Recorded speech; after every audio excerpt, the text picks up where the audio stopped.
Hello, my name is Ralf Friedrichs. I'm an addiction recovery coach and the host of To Take Your Life Back Today show. As an addiction recovery coach, I want to share this with you, and let me be crystal clear to leave an everlasting impact upon you. Just imagine being buried alive. You're in a coffin, but you know you're not dead. You don't know how to get out of that coffin. You try lifting the lid. The enormous weight upon the lid prevents you from opening the lid. You try banging on the lid to unsettle the dirt, and maybe somebody will start digging their way down towards you. This is what it's like to find yourself at the lowest point of alcohol and drug addiction. You know you need help, you know you can't do it on your own, but you don't know where to turn. In reality, there are probably people staying by your grave. You just don't know that. You think you're going to die. Usually, though, people don't think about death when they're habitually abusing drugs and alcohol. In order to feed an addiction, you have to be great at repressing the fear of death. I often ask you, my audience, did it ever cross your mind that by abusing alcohol and doing drugs that you have a chance at overdosing, taking away what God gave you, life? And if that isn't selfish enough and against the Bible, what about taking your life away from the people that love and count on you most? Your husband, your wife, your mother, your father, your children, your grandchildren. With this, let me leave one last thought. Don't be about the person I'm reading about in this coffin that waited and waited, banging for someone to hear, but it was too late. Instead, be the person that calls me at 844-405-HELP, and I promise you, I will help you take your life back before your life is gone. People like Larry Geis from the Geis Academy at 516-458-2741. Larry Geis and I always tell folks like you, it doesn't matter where you came from, it doesn't matter where you've been. What matters is that you're here and you're seeking help today. Larry Geis can be found at www.odysseyconsultant.org. Larry will take you from your addiction to your recovery, from depression to happier times, from low self-esteem to higher self-esteem. Larry Geis, over 30 years experience, is standing by the phone, 516-458-2741, 516-458-2741. Larry Geis from the Geis Academy. Don't forget to take off your slippers before you get into bed tonight. Stick them under your bed. In the morning, retrieve them while you're on your knees. Send God a personal email. Speak to God while you're on your knees. Thank God for another beautiful day. Ask God for forgiveness. Ask God for mercy. Ask God to forgive you for your sins. Make it a ritual time each and every day, a ritual time and place in the morning when you get your slippers. When you're done chatting with God on your personal email, put on your slippers and walk with God 24/7. Today we're going to talk about how Alaska is struggling with the alcohol epidemic up in especially the Arctic Circle villages. A group that I just recently saw in the newspaper up in Anchorage, Alaska. They published, and I believe it was one of the Arctic villages. There was a group of people on the picture, and what they were doing is they were pouring out bottles of alcohol during the Fairbanks Airport Police and Fire Department Drug and Alcohol Interdiction. It was called the Big Pour Event, and it was on May 30th. At the Fairbanks International Airport. More than 100, now listen to this, more than 100 gallons of alcohol bound for the Arctic Circle, otherwise known as Bush communities, was seized in the year prior and was disposed into a 55-gallon barrels during this particular event. The numbers aren't quite so striking today. Things have become better, but Alaska's reputation for hard drinking and the problems that come with it remains. The state is among the U.S.'s leaders in per capita alcohol consumption and a bevy of grim statistics, including high rates of violent crime, suicide, and sexual abuse, have ties to the state's struggles with the beer, wine, and booze epidemic. Alaska's alcohol mortality rate is 3 times the national average. 3 times, folks. I think the problem has remained fairly persistent, said Bernie Siegel, who spent 30 years with the University of Alaska Anchorage Center for Alcohol and Addiction Studies.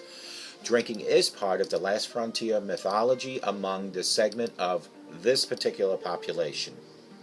But since Alaska's early days, that drinking culture has been mirrored by efforts to limit its abuse using approaches both conventional and unorthodox. prohibited laws were widely used and often ignored. During the era of Russian ownership and territorial government, influential Episcopal priest Hudson Stuck made it a part of church mission in turn of the century Alaska to protect Alaska natives from low-down white men, plying them into booze consumption. Today, housing areas are set aside for residents with chronic alcoholism in hopes of giving them the stability needed to recover. Communities have the option of banning the sale or the possession of alcohol. The state is even sponsoring pregnancy tests in some bar bathrooms as part of an effort to fight fetal alcohol syndrome, otherwise known as FAS. But there's factors that make alcohol issues particularly challenging in Alaska. Many residents are transient, moving between communities or states before their problems can be addressed. The state is vast and, for the most part, sparsely populated. Limited the reach of many alcohol treatment programs and regulations designed to cultural abuse because they have to travel by plane, and planes are quite costly, I must say. I've traveled up there for many years. Alaska, the Fairbanks Daily News Miner plans to spend the next few years exploring the ongoing search for solutions to one of Alaska's most vexing issues and problems. The project will look at what has been tried and what may be working and what lies ahead in the fight against alcohol abuse amongst the natives. A culture of drinking, a steady succession of boom-bust cycles, and male-dominated professions has contributed to impulsive attitudes towards alcohol in the state, said Mary Erlander, Director of Northern Studies at the University of Alaska, Fairbanks. The professions that build the modern Alaska economy, fur trading, gold mining, logging, and fishing and oil, are often linked to men using booze as a remedy to isolation and boredom. Through trade and exploration, those settlers spread alcohol to Alaska Native cultures that have no previous experience with the substance. We have a number of elements of this frontier lifestyle, Erlander said. It's quite masculine. There are elements of risk-taking. For women, especially young women, there's a culture of being able to hold your liquor and drink with the guys and be part of the crowd. But complicated feelings about alcohol always have and still are persistent. Early fur traders and whalers were notorious for exploiting ingenious Alaskans with liquor, which spurred laws that made it illegal to sell alcohol to natives for nearly a century. Through much of the territory history, prohibits against any drinking were enacted, then widely floated. Alaska District Judge James Wickersham diaries filled with mentions of drunken mayhem and struggles to combat alcoholism in the native Alaskan villages. Alaska in 1899 became the first state or territory in America to mandate liquor licenses, and also got a jump on preventing some sort of alcohol movement within their villages. 62% of Alaskans voted in 1917 in favor of Bone Dry Law, which urged Congress to ban alcohol in the state. The move happened 2 years before the rest of the U.S. enacted the same laws. Not surprisingly, given Alaska's history, the vote contained some contradictions. There seems to be plenty of evidence that most residents kept right on drinking even after deciding their neighbors should stop. Alaskans did recognize that we had a problem with alcohol, but I suspect that a lot of the people who voted to dry their village didn't intend to stop drinking themselves. It was just to prevent other people, Erlander said. They didn't think that they had a problem with alcohol. They thought others had the problem with alcohol, and that's usually a good sign of alcoholism. These are some alcohol arrests: driving while intoxicated, liquor law violations, aggravated assault, larceny and theft, sexual assault, burglary, auto theft, robbery, homicide, drug laws, prostitution, stolen property. That is an unbelievable vast of different crimes committed, all due to alcoholism. In some respects, Alaska still seems to take the pride in its reputation as the bastion of booze-fueled good times.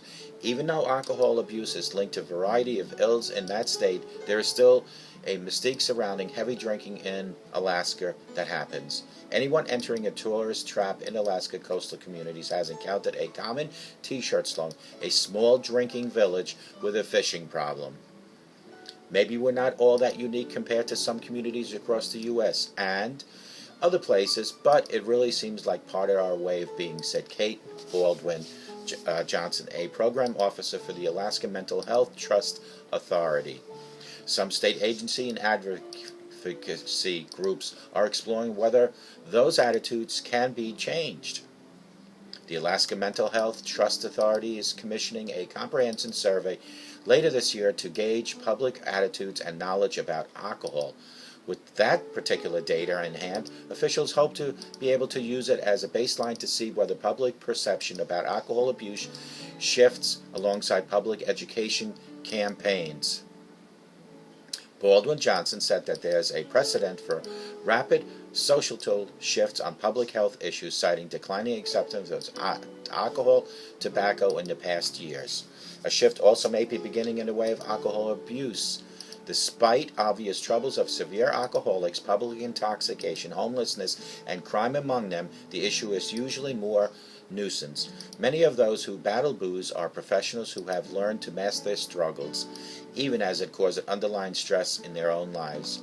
Baldwin Johnson said that often people affected by alcohol abuse don't show many outward signs of the problem, but helping them find solutions must be part of a larger picture, intervention efforts for the unseen group of abusers who could be a key toward easing the problems, officials say. The reality is the rest of the iceberg you're not seeing, and that iceberg isn't the majority of the population in Alaska. I personally can tell you that my drinking in the years that I went up there became even more, even though in the villages they say it's dry.